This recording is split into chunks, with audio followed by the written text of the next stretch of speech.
प्यारे बच्चों, हमारे चैनल को लाइक कर दीजिए और सब्सक्राइब कर लीजिए और बेल आइकन को प्रेस कर दीजिए। फिर जम्बुक और ऊंट। एक व्यापारी जंगल से भारी लादे हुए ऊंटों के कारवान को ले जा रहा था। जब उनमें से एक थकान से उबर गया, इसका भार दूसरों पर डालकर निकलना पड़ेगा। इस आलसी प्राणी को हमें देर नहीं करने देना चाहिए।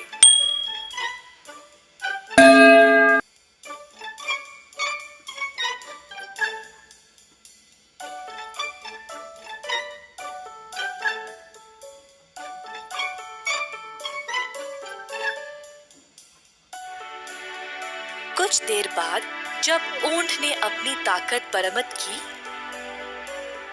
वे सब चले गए, मुझे इस जंगल में अकेला छोड़ दिया।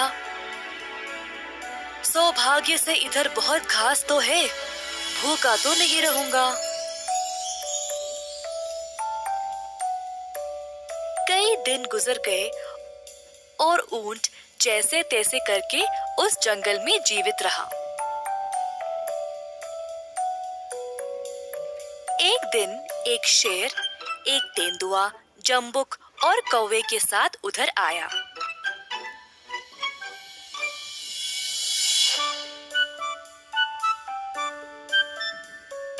है? क्या अजीब प्राणी है ये?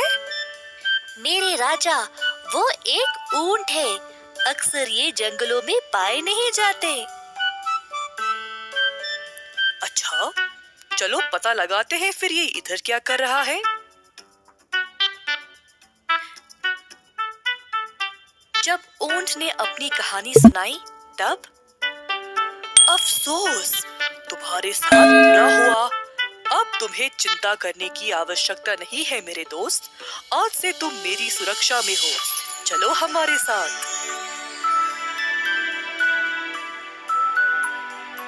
तो ऊंट शेर के घेरा में जुड़ गया और खुश था कि उसको एक शक्तिशाली साथी मिल गया।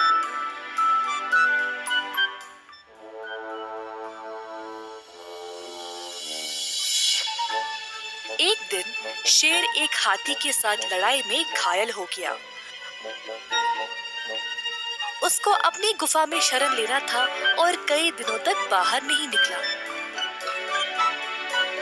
कौवा, तेंदुआ और जम्बुक भोजन के लिए शेर पर निर्भर थे। धत, आज भी कोई शिकार नहीं।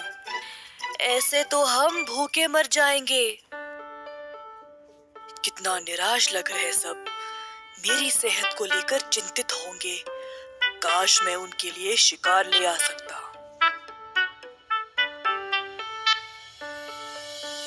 मेरे साथियों, मुझे क्षमा कर दो। मैं तुम सबके लिए शिकार नहीं कर पा रहा। इस समय मैं कमजोर हूँ। जब तक मैं ठीक नहीं हो जाता, तुम लोगों को अपने आप कुछ ना कुछ करना पड़ेगा। ये क्या बोल रहे हो महाराज? आपके भूखे होते हुए हम भोजन का सोच भी कैसे सकते हैं? शेर जम्बुक के जवाब से प्रसन्न था। तुम एक वफादार सेवक हो। जाओ और किसी जानवर को इस रास्ते भेजो ताकि मैं उसको मार सकूं।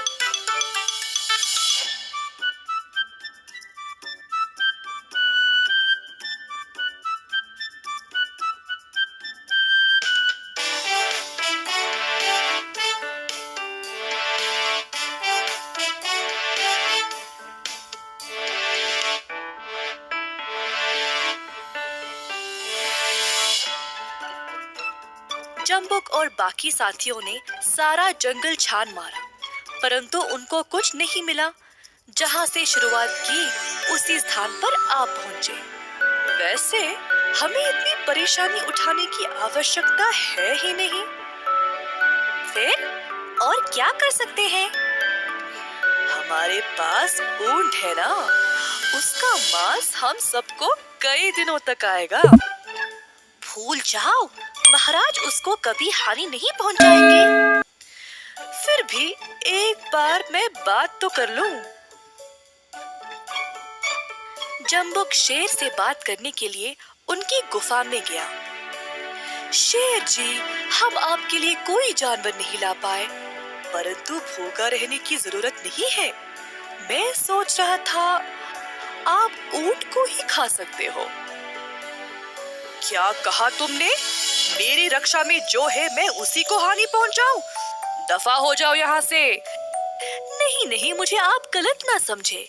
मैंने केवल आपकी खुशहाली के बारे में सोचा। हमारा जीवन आपके सामने कुछ है ही नहीं। मुझे पता है मामूली समय में ऊंट को चोट पहुंचाना बहुत गलत होगा, परंतु अगर वो खुद अपने आप को आपके लिए त्याग कर दे तो फिर आप पे कोई दोष होगा ही नहीं। शायद तुम सही बोल रहे हो। अगर ऊंट अपनी मर्जी से सामने आएगा तो मैं उसका त्याग स्वीकार करूंगा। शातिर जंबुक जल्दी अपने दोस्तों के पास आ पहुंचा, जहां पे ऊंट भी ठहरा था। मेरे साथियों, हमारे राजा भूख से मरने वाले हैं। चलो हम उनसे विनती करते हैं कि वह हम में से किसी एक को खा ले। इतना तो कर ही सकते हैं। सब जानवर शेर के पास आए। क्या हुआ दोस्तों, कोई शिकार मिला? नहीं महाराज, हम शिकार नहीं कर पाए। कृपया आप हम में से किसी को ही खा ले। मुझे खा ले महाराज, और अपना जीवन एक दिन के लिए बढ़ा ले। नहीं नहीं कौवे, तुम बहुत ही छोटे हो। तुम्हारा मांस शेर जी की भूख भी नहीं मिटा सकता। मुझे खा लो महाराज। हाँ, तुम खुद इतने बड़े नहीं हो जंबुक। महाराज, आप मुझे स्वीकार करें। ऊंट ने सोचा। सब लोग ने अपनी जान को आगे रखा, परंतु शेर ने किसी को भी हानि नहीं पहुंचाया। मुझे भी प्रस्ताव रखना चाहिए, शायद मेरी रक्षा भी करेंगे। ऐसा सोचकर बेचारा ऊंट आगे आया। नहीं तेंदुआ, महाराज तुम्हें कैसे खा सकते हैं? तुम दोनों एक ही परिवार के सदस्य हो। मुझे खा ले महाराज। ऊंट की पेशकश को एक भयानक मौन द्वारा स्वागत किया गया, जब अचानक मैं तुम्हारा प्रस्ताव स्वीकार करता हूँ महान ऊंट। क्या?